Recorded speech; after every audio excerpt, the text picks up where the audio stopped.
You know, nothing says democracy is alive and well quite like watching MAGA meltdown in real time across every corner of the internet. I mean, holy shit, the tears, the tantrums, the grift squad couldn't believe it again. Voters actually showed up, democracy ran its play, and suddenly it was rigged machines, Soros in the shadows, and the deep state eating their last box of Trump steaks in some secret bunker. It was wall to wall posts about how America is failing. Aw, did democracy hurt your feelings? MAGA leaders are sobbing into their overpriced gold plated tissues as regular folks celebrate actually winning something by organizing, voting, and refusing to swallow another round of right wing bullshit. There really is nothing quite like watching a movement powered by outrage and conspiracy theories suddenly having to explain why voters didn't show up for their latest round of election denial cosplay. MAGA went from memes and red hats to full blown meltdown mode. Listen, these MAGA tears are just delicious. They're a sign that outrage addiction is finally running low on supply. But let's be real, the fight is not over. Today, we're going to dig into what this moment says about our democracy, our next steps, and how we keep pushing forward no matter how loud the wailing from Fox News and their green room gets. And joining me to slice through this spin, former Congressman Tom Malinowski and current candidate for New Jersey's 11th district. We're unpacking what the latest elections mean and how regular people, yep, that's us, can keep smashing the outrage machine before it turns us all to mush. Pull up a seat and get yourself a tall glass because those MAGA tears are extra salty today. Before we chat with Tom Malinowski, I'd like to take a minute to tell you something that helps me stay sane-ish. Plants and trees, being surrounded by greenery. But honestly, finding the right ones for your living space or yard can drive you crazy. It's not always easy. That's why I'm glad that fastgrowingtrees.com is one of our partners. They make creating your own green space easy. All you have to do is go to fastgrowingtrees.com, type in where you live and what you're looking for, and their experts give you a whole menu of suggestions that will work. Then you order online and boom, your plants are delivered right to your door. As the weather gets colder, I have brought in some of my plants. I got a fiddle leaf fern from fastgrowingtrees.com and it's inside and it just gives me this little peace of mind. I don't know. I like taking care of it. I like keeping something alive when everything is so dark. So definitely recommend it. This fall, they have the best deals for your yard, up to half off on select plants and other deals. And Sane-ish listeners get 15% off their first purchase when visiting fastgrowingtrees.com/Sane-ish and using the code Sane-ish at checkout. That's 15% off at fastgrowingtrees.com/Sane-ish, SANEISH, and using the code Sane-ish at checkout. Now's the perfect time to plant. Use Sane-ish to save today. Offer is valid for a limited time. Terms and conditions may apply. Check out the link in the show notes and please help support the show. And with that, here's Tom Malinowski's campaign launch video. Congressman Tom Malinowski, he is inside the building. I was there. That's why I was here. I do solemnly swear. That I will support and defend. I first took that oath to the Constitution when I was 10 years old, getting sworn in as an American citizen. I took it again as a diplomat, standing up to dictators like Putin, and again, representing New Jersey in the House of Representatives. I held over 100 town hall meetings where you could ask me anything. I delivered funding for our railway tunnel, lowered drug prices, a clean energy jobs boom. But I also took on the extremists spewing hate in our country, and the tech companies exploiting our kids. And when Trump tried to extort Ukraine to help him win an election, I was the first swing district Democrat in America to demand his impeachment. So I'm running for Congress again to pick up where my friend Mikey Sherrill left off, to repeal these mindless tariffs that are raising prices for every New Jerseyan, to put affordable health care and housing before tax breaks for billionaires, to reject the corruption in a system where insurance companies have more DC lobbyists than there are members of Congress, and the president is openly accepting cash from foreign countries. That's why I take no campaign money from corporations. So I only answer to you, to say that no one is above or below the law in America, and that we are governed by a constitution, not some wannabe king. When we beat back that mob on January 6th, we thought that was over. We were wrong. The fight ahead won't be easy, but it starts right here, right now, in the first congressional election of 2026. I'm ready. I know you are. I am so excited.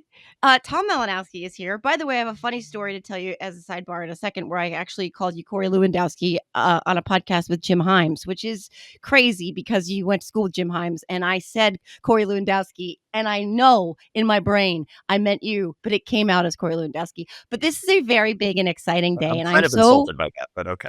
You should be. I don't know what happened to my brain. I literally finished the episode and immediately texted his staffer and was like, "Oh my god, I called Malinowski Lewandowski," and I like couldn't stop thinking about it. It's like when someone you get like a coffee from Dunkin' and they say enjoy and you say you too, and then the rest of your day you're like, I said you too. I said you too. Why did I say you too?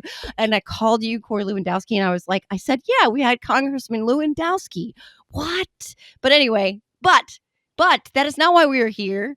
We are here because today, you announced that you are running for Mikey Sherrill's seat in the 11th Congressional District right here in the beautiful Garden State. And thank you for that. And congratulations, the first congressional race of 26. This is very exciting. It's exciting that there's a seat open because we have a new governor-elect in Mikey Sherrill, who you know quite well. But congratulations. And wow, what made you decide to do this again? So why is Malinowski running for the House key? That was As long as it's not Lewandowski. Yeah, that's how you could remember it. That was the slogan for my first campaign that half my supporters loved and half just hated. I don't and hate I loved it. it because they hated it. Yeah, I get that. I don't. Yeah, It's like they it's rolled like their I don't eyes. hate it. Bad jokes. It's cute. It's cute. It's cute. Yeah. Okay. But So anyway, yes. So this is Mikey Sherrill. The big news is she won this historic race overwhelmingly to be our next governor. So she will be vacating a seat in the House of Representatives in the 11th district, which is mostly Morris and Essex counties in New Jersey with a bit of Passaic County. And I announced today that I'll be running in the special election to fill her seat. And this is important. You hit on it just a second ago.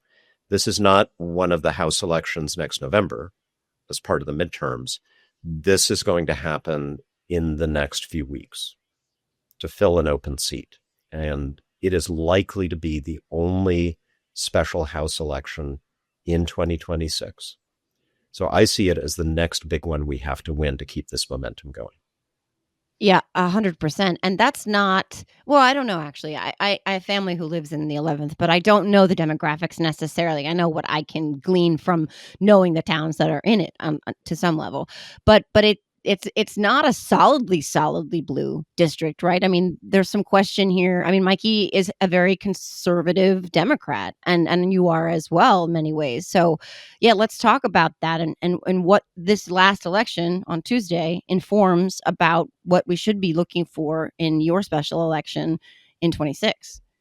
So the district leans a bit more Democratic than the one I represented. They overlap. So there's some towns I used to represent that are now in this district. It leans a bit more Democratic, but you think about everything I just said, the Republicans know. They know that come March, April or so, when the special general election in this district will be held, that this will be the only election happening anywhere in America. And so it's going to be in their interest to invest very heavily in this race, to try to steal it if they can, or at the very least to keep us from winning it by more than a couple of points, because it's all about momentum for the midterms from November. And so right now we're all thinking about Mikey and how good Tuesday felt and Virginia and everything else, but this is next. And we got to keep this winning streak going. So, yeah, so we do 1000%. And we're going to get into the historic night we had on Tuesday. But what was it now? You know, you could have lived a very nice and quiet, serene, peaceful life, you know, as a regular old private citizen in your house with the fun beams and just been like, no, I've been there. I've done that. This is too toxic. I don't want to do it. But you have decided to yet again throw yourself into the fire. So what was it? I mean, was it one thing? Was it a cumulative of things? I've seen your campaign video, your launch video, and I mean, I have a sense of why, but you know, was there a moment where you were like, you know what, I'm going to do this? It's been cumulative. And it really comes down to, I feel like I got to do something. And there's something everybody can do. And for me, having some experience in the House, having some seniority in the House, knowing tons of people who share my concerns in New Jersey, who've encouraged me to do this, it felt like this was the thing that I could do, the contribution that I could make right now, make sure that we win this race to hold this critical seat, and then to try to put some of my experience to use in helping my colleagues, my Democratic colleagues in the House, among other things, just figure out how to fight this menace. Before I was in Congress, I was at the State Department. I was responsible for promoting human rights and democracy around the world on behalf of our country. And so, you're going up against Putin and dictators in China and North Korea. I kind of feel like this is familiar territory to me. And that's why I ran the first time, because I felt like the stuff that I've been fighting for around the world on behalf of America was suddenly at risk inside America. And now here we are, it's even worse than 2018. I feel like this is what I should do. And thank you for that. And it is so much worse. I mean, it's by every conceivable metric. I mean, it's this absolute assault, literally and figuratively, on democracy. I mean, he's tearing down symbols of democracy, actual symbols of democracy, but he's also destroying the rule of law. And Congress, speaking of Congress, we are on our 37th day of the government shutdown. This is the longest ever Donald Trump owns. They have not been going to work. And in Mike Johnson, Donald Trump has a perfect puppet to, basically abdicate their responsibilities as a body at all, but as a check on the executive, as a co-equal branch of government. They're not even showing up to work. They're blaming the Democrats for this, which is a messaging war, although I don't know why it shouldn't be. They have the House, the Senate, and the Oval Office. They're in control of everything. This is solidly on them. And they're also not swearing in a duly elected member of Congress, which worries me about your election if we get to that point where the government is still shut down. But yeah, let's give a report card on how the Republicans are doing in the House of Representatives right now, and what is going on over there. So the Republicans in the House, and I know a lot of those guys, obviously, I served with them. I feel like they've no self-respect at this point. Like, why would you want to be in the U.S. Congress? It's not easy to get there. I can attest to that. If when you get there, you say, we're not here to do anything. The president should just take the power that he is claiming to do whatever he wants. Thank you, sir. Yes, sir. We will just sit here and applaud, or we'll just go home. So you don't even need to have a Congress to deal with. That, obviously, I'm disturbed by that, but I also don't understand it on some level, because you ought to at least have some pride if you're a member of Congress, pride in yourself and your institution. And they don't seem to have that. So as you know, it's not just the government is shut down. The House of Representatives was sent home over a month ago by Mike Johnson. They're not doing anything. They're scared to, it's partly because they're scared to swear in this new member who will sign the Epstein petition, and then they have to vote on Epstein. Oh, God forbid. But they're exuding this attitude of the country doesn't need a Congress. We have a president, we have a king, that's enough. So that's got to change. What's happening with the shutdown, I had an event today in Milburn to launch my campaign. And there was a guy who came who said that he and his wife had just opened the website to figure out what was happening to their health insurance premiums. And they're going up from $120 a month to $1,200 a month. And he added that they actually had a conversation in the shock of that moment about maybe should they get a divorce so that they become eligible for Medicaid. That's why the Democrats refused to give Trump and the Republicans a rubber stamp on a budget that Trump would have ignored anyway. Because that is a crisis facing millions of people right now, all across New Jersey and all across the country. And my sense is, my instinct is that after the drubbing they took on Tuesday in New Jersey, in Virginia, and elsewhere, and they know it's a drubbing, that this will now resolve itself in a decent way. And the only way to resolve it is with a deal on those Affordable Care Act subsidies, so the families like that are not going through that impossible set of decisions. Yeah, that was the question that I was thinking about as you were talking, because you were saying, these guys, a lot of them, right? They were your colleagues. You worked with them. In most cases, they don't really even like Trump, probably, but they just hold their noses and go along for whatever reason. I still don't understand it. I'll never understand it. What are you doing there? There's plenty of other jobs you could have. You could go greet at Walmart. You could change urinal cakes, in the truck, the TA over there on the Pennsylvania border. I don't know what you're doing in Congress, but they looked at that drubbing, to use your word, and drubbing needs to make a big comeback, because drubbing is a good word, because that's what it was. And why aren't they saying right now to themselves, guys, there's a lot of us. There are a lot of us who have still some semblance of at least a sense of spine. Like, maybe they remember it. Maybe they tucked it in, unpacked it, put it away. I don't know. They dust it off, maybe reinflate it, whatever. If we all get together, those of us who still have some firing synapses, and say, this is insanity. We just got destroyed. There's nobody who could deny that. The writing is on the wall. If we don't do something right now, then we are never going to be reelected. And every single one of them, well, in most cases, unless they're retiring, which Nancy Pelosi is, and she's not a Republican, but they should be saying, we'll never win. But sometimes I think they're acting as if they don't need votes anymore. And then I get really freaked out, because I don't want to go down that rabbit hole. But to your point, you think that they will. You think that there'll be enough of them, let's call them moderate, as if that exists anymore, in the House of Representatives, Republicans, who will be able to make a deal on these subsidies. Well, at least in the Senate, and that would be fine, because I think if there's a deal in the Senate, the House will go along with it. You do? Yeah, I do. Okay. And all it takes is a handful of senators in a room, right, saying this has got to end, and it can only end with a compromise. When I was running my past races, one of the most common thing I heard from voters, like middle of the road voters, not necessarily Democrats, was just like, why can't you guys just make compromises and find a way to work together? And they understood that requires compromise. It can't be one side just capitulating to the other side.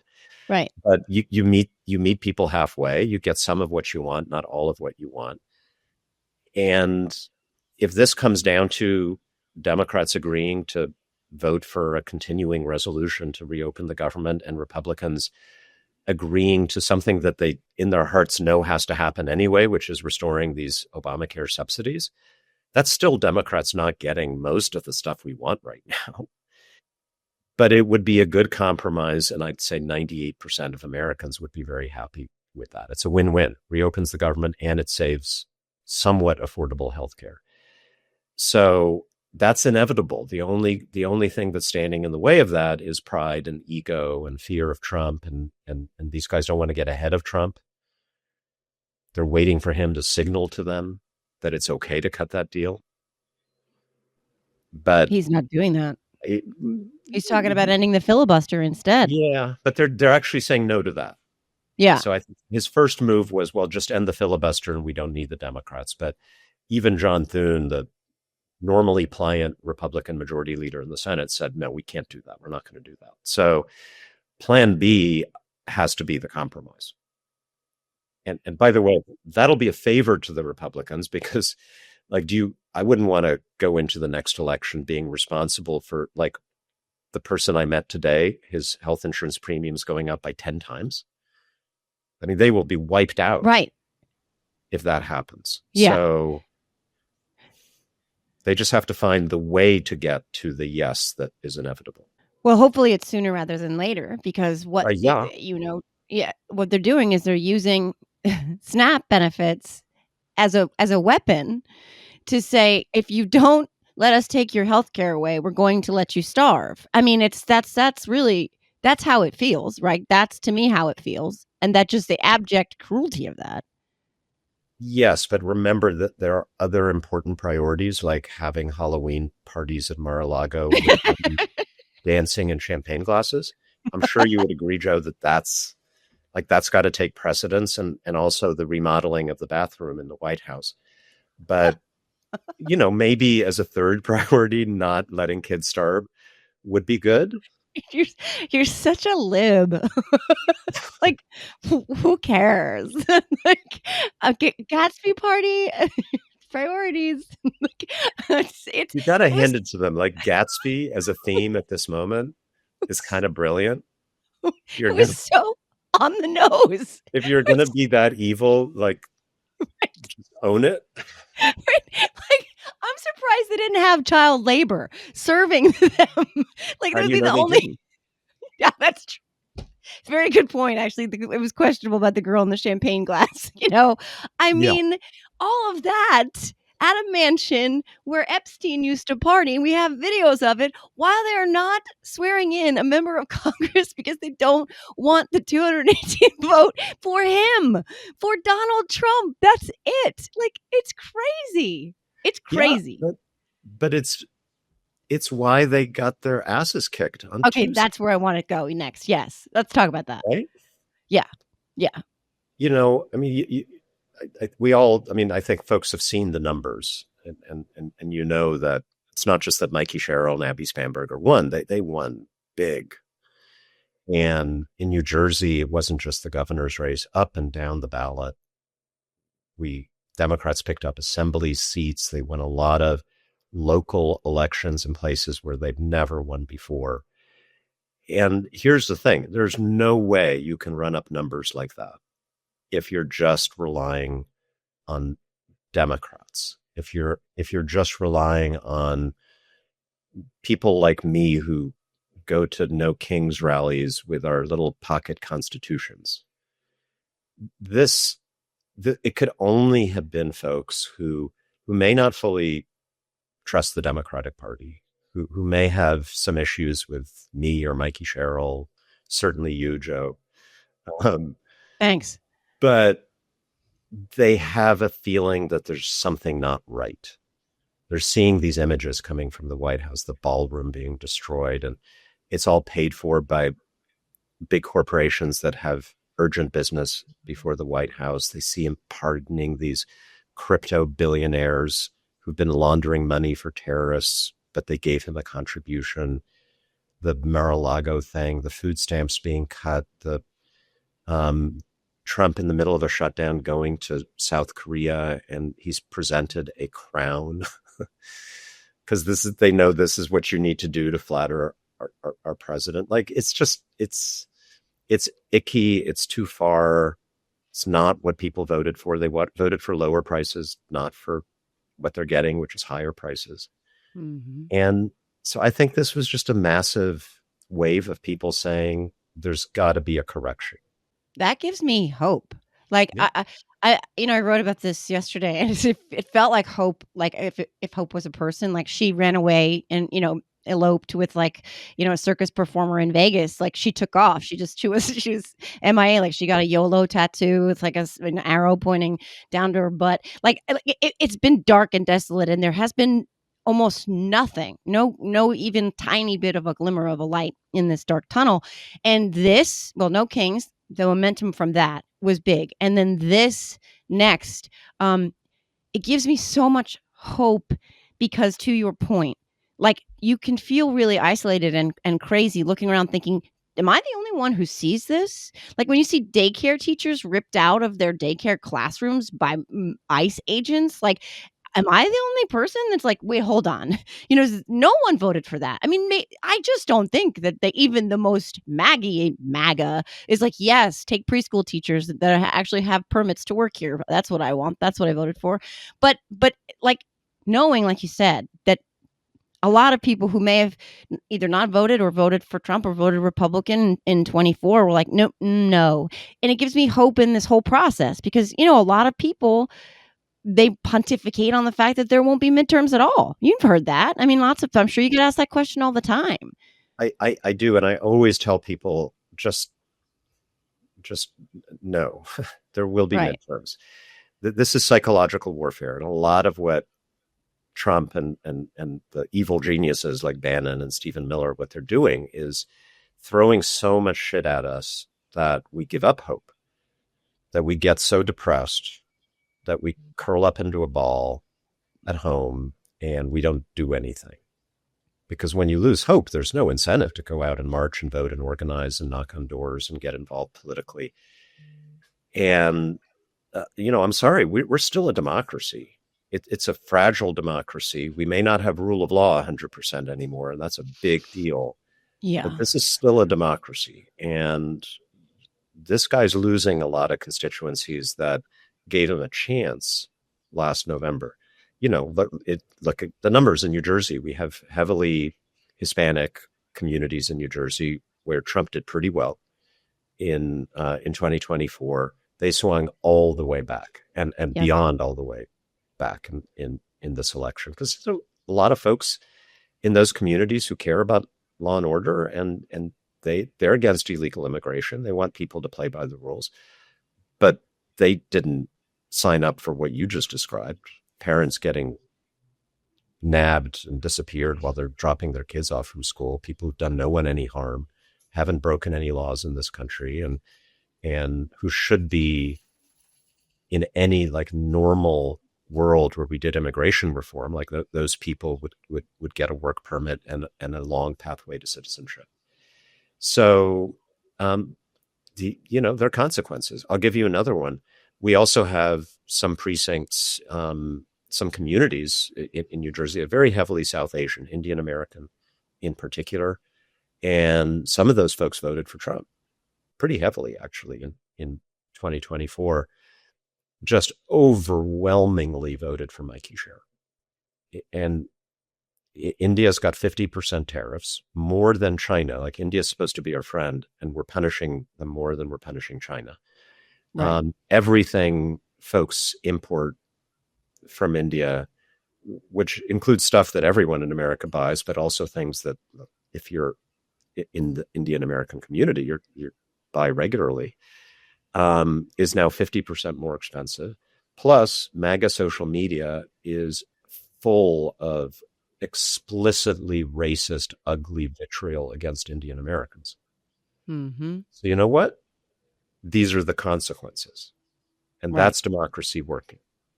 Right. And that's another source of hope. And about those tariffs, this is being litigated in front of the Supreme Court right now. The Supreme Court that has been a very dear friend of Donald Trump's and given him vast swaths of authority that the executive didn't have before. But this issue right now, by the way, Mike Johnson supports Donald Trump being able to unilaterally do this with tariffs, because of course he does. Yeah. But can you just real quick, just kind of give me the implications of that case and what that means for Congress, for the powers that Congress currently has and very possibly could lose? Because even Neil Gorsuch, hey, Neil, it's a minute late here on this one, friend. But even Neil Gorsuch is like, there's just could be a problem for the Congress's powers. It's like, can you cliff notes this case and the implications potentially for, our government as a whole moving forward? Yeah. Well, so I'm one of those nerds with the pocket constitution. That's amazing. Yeah. Don't tell anyone. Nobody no one will saw know. that story. Yeah.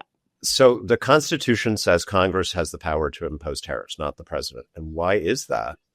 Because this is also a big secret, Joe, don't tell anyone, but tariffs are a tax.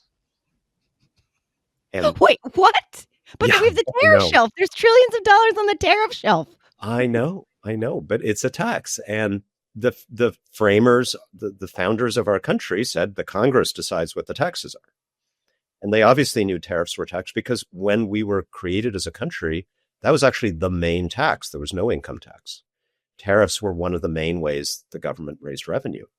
And so it belongs to Congress. Over the years, Congress has delegated to the president some ability to impose tariffs for specific reasons, like when an individual country is treating us unfairly, for a specific period of time, and you have to go through a specific process to justify it.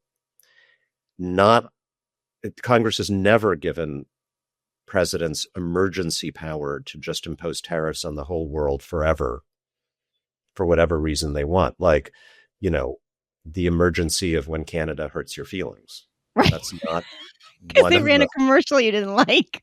Yeah, I mean, I get it. Like, it's really hard when Canada hurts your feelings. I've never had to go through that myself, to be honest. So not many people have. I can only imagine how that feels, how horrible that is.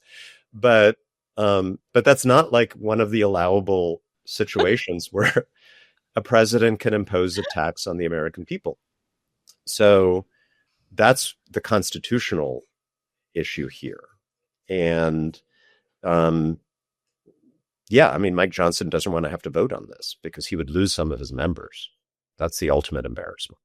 There would be some Republicans, if they have to vote on these tariffs, like, if you're from a farm state and your constituents are farmers and they're hurting right now and they're very angry at many of them at Trump for doing this, like you'd be in a pickle if you had to take that vote. So Johnson just does not want to have to do that.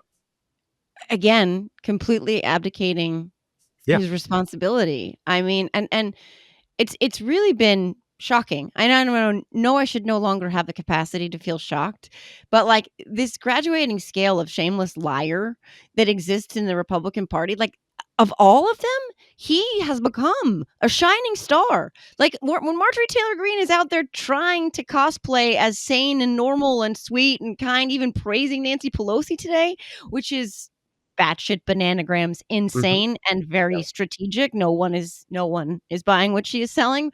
But Mike Johnson just lies. He just gets up there and lies. He says they're not swearing in Grijalva because of the Pelosi rule. That is absolute lunacy, easily disproven, but he says it anyway. He says that Republicans do more for healthcare for the American people than any party in history. They're the ones that it's insane to me that they can't do anything for SNAP benefits unless the government reopens and they pass the Clean Air. He just lies. Yeah. Like on prices, it's actually really hard for a president of the United States to personally, unilaterally affect how much things cost in a market economy. Every president runs and says, I'm going to do this on the economy, and that is really hard. And give credit to Donald Trump. He actually did it single-handedly, affected the price of every single thing we buy just in the wrong direction through tariffs. Right. And not only that, but the second worst jobs president in the history of our country, next only to Herbert Hoover, has now just had the worst October jobs numbers since 2003 in more than 20 years. The guy who owns the 3 longest shutdowns, the guy who bankrupted casinos, the guy who was moving in the wrong direction economically before the pandemic, he absolutely just bungled as being nice. Everything is moving in this direction, in the wrong direction again. And what I hope is that the collective amnesia that many Americans experienced when they were able to vote for him last November, what I hope is that what we saw on Tuesday was a snap out of it moment, and then some. Because people are like, oh, God, yeah, he sucked. He was really bad because he's so much worse now. And this is disproportionately affecting the very people who voted for him. So, I mean, Tuesday gives me, like I said, it's a dangerous word, hope, but I'm excited for this momentum. And I'm excited to see, how the people voting in your special election, how they turn out and how they understand that we have to keep this going, that this is much bigger than what is just happening right in front of our very eyes and in our lives. You know what I mean? So I'm hoping that we do carry this momentum through, and then no matter how much they cheat, because they're already cheating, they're already mid-decade redistricting. They've already said that they are considering not swearing in whatever Congress people come out of the California redistricting, which is interesting. But I hope that our numbers are so big that no matter how much they cheat, it doesn't matter. It's going to have to be that kind of election. Yeah. I mean, I think we can keep up with them in the redistricting. I'm worried about the Voting Rights Act Yes. case. Yes. One worry at a time. Yeah. We I think we realized on Tuesday that we can be projecting strength and confidence, Yeah. which most Americans like in their leaders anyway. Right. And I got to win the special election. That's going to be next, and that'll give us a little more momentum for the midterms. And all hands on deck. If it were right now, we would absolutely take back the House. No question in my mind. Yeah. I mean, massive swing back, which happens organically anyway in most cases. But this is truly a referendum, and what the American people said on Tuesday was a mandate. They don't want this, and so you have obviously my support, and whatever it takes, it is all hands on deck. I would say that the American people overwhelmingly want this to continue to be that fragile democracy that you mentioned before, and so I think we're going to continue to see a lot of people, doing the right thing and aligning behind the right candidates and forcing, man, just thinking about getting back the House and what that means for as a true check and true accountability like that. I will be waiting with bated breath for that day, and that's going to be so cathartic. So thank you for throwing your hat back in the ring. Well, thank you. For anybody interested, we're at Malinowski4nj.com. One big long word. It's not Lewandowski, and it's not Malinowski for the house key. It's not. Maybe it should be Malinowski for the house key. No, Malinowski4nj.com. And I'm sure Google will help you find it if. Yeah. And go and find your launch video, because that was really good too. Opening with January 6th.